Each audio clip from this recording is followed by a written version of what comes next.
đi tuần sau là với làm gì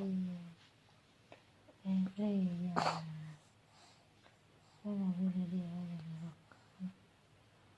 với làm gì là đi tuần sau có mấy lúc không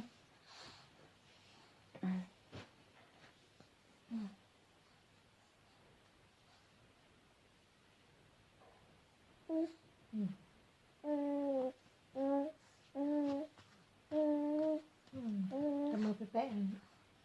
ทำมือแปะกินข้าวไปปลา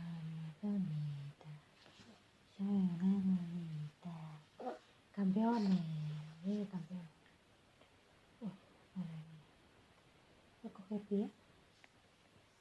ก็เคยเปี้ยกำเบี้ยว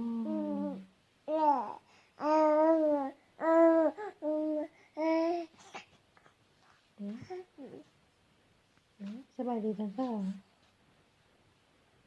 เราทำอะไรดี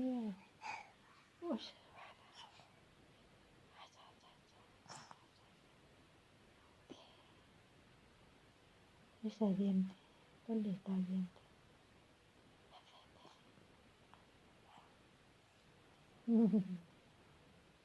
จะว่างนะ